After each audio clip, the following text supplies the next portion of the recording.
Este vídeo tem como objetivos ensinar através da utilização do software Stellarium a identificação e visualização de constelações, discutir os conceitos físicos que levam às relações entre a temperatura e a cor da luz de uma estrela e, por fim, convidar o espectador a realizar uma atividade de investigação no intuito de determinar a temperatura das estrelas de quaisquer constelações com o auxílio de uma câmera digital.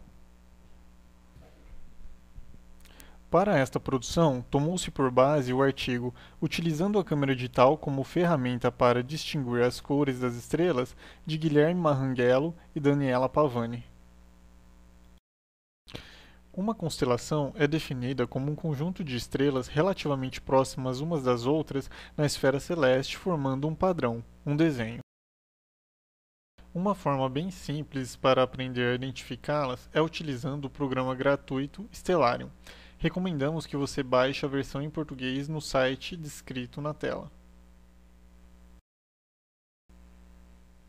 Com esse programa, você pode simular o céu noturno com as respectivas constelações presentes, a partir de qualquer lugar do mundo, além de outras funções. O primeiro passo no Stellarium é selecionar a cidade em que você se encontra. Com o programa aberto, pressione F6. Digite o nome da sua cidade na lista mostrada e clique sobre a seleção dela.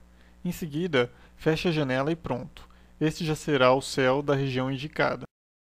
Se estiver de dia, avance o tempo até um horário após o pôr do sol utilizando os controles na parte inferior da tela.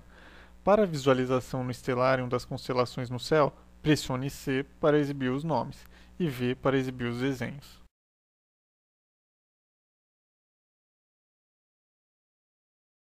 Assim que for tentar identificar uma constelação que observou no programa olhando diretamente para o céu, tome como referência os pontos cardeais que são informados na interface do mesmo e algumas estrelas de fácil reconhecimento como as Três Marias e o Cruzeiro do Sul.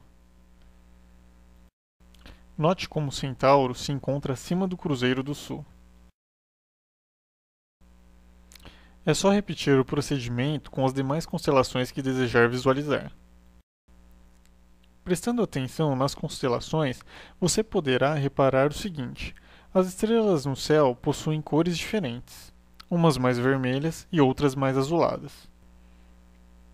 Reparem na constelação de Escorpião. A estrela destacada é chamada de Antares. Veja como ela é bem avermelhada enquanto as outras são azuis. Mas o que diferencia a cor da luz das estrelas? Aliás, primeiramente, o que é luz? Podemos entender luz como sendo uma onda eletromagnética, e como qualquer onda, possui comprimento e frequência. O comprimento e a frequência da onda são responsáveis por as enxergarmos ou não. Esta figura mostra o espectro da luz. Neste, é possível perceber que as ondas com maior comprimento são invisíveis para o olho humano. Uma pequena faixa intermediária é visível, e o restante novamente também não.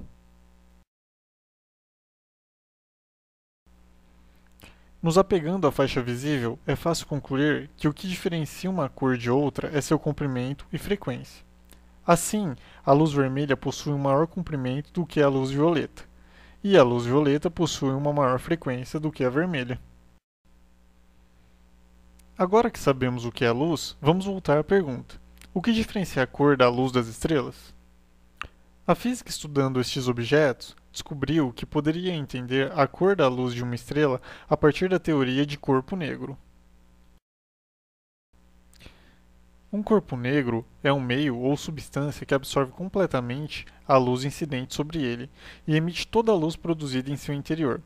A luz irradiada por um corpo negro independe da constituição química e formato do mesmo, dependendo somente da temperatura do corpo e do comprimento de onda da radiação emitida.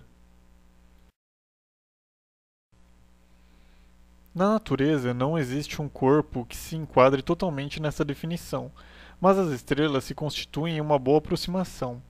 Logo, a resposta para a nossa pergunta é: o que diferencia a cor da luz das estrelas é a temperatura em que elas se encontram. Nesta figura, podemos notar como a intensidade de uma determinada cor de luz se relaciona com a temperatura em um corpo negro. Do lado esquerdo, corpo com a temperatura de 10.000 Kelvin, a maior intensidade está na faixa do violeta. Logo, esta será a cor mais vista. Já do lado direito, corpo com temperatura de 5.000 Kelvin, a maior intensidade é verde. A cor do corpo será então mais próxima do verde. A equação que relaciona o comprimento de onda com a temperatura em um corpo negro e também na estrela é conhecida como lei de Wien. Como nesta equação a temperatura e o comprimento de onda são inversamente proporcionais, significa que quanto maior a temperatura, menor o comprimento de onda, e vice-versa. Entenda melhor como a luz da estrela se relaciona com a temperatura através do seguinte exemplo do Sol. O Sol, como todos sabemos, é uma estrela. Logo, tudo o que foi explanado anteriormente continua válido. Sua cor é o amarelo, e olhando para o espectro eletromagnético, notamos que o comprimento de onda referente à cor amarela é aproximadamente 560 nanômetros. Substituindo isso na equação de Wien, obtemos que a temperatura do Sol é de cerca de 5.174,5 Kelvin.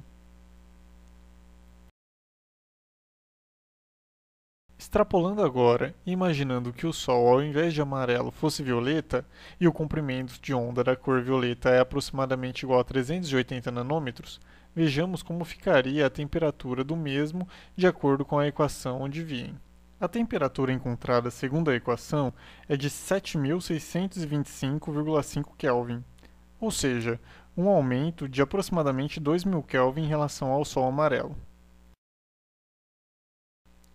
Agora, sabendo mais explicitamente que a cor da luz de uma estrela está relacionada com a temperatura desta e que esta relação é dada pela equação de Wien, você pode descobrir qual é a temperatura das estrelas do céu ou das constelações que os ensinamos a visualizar.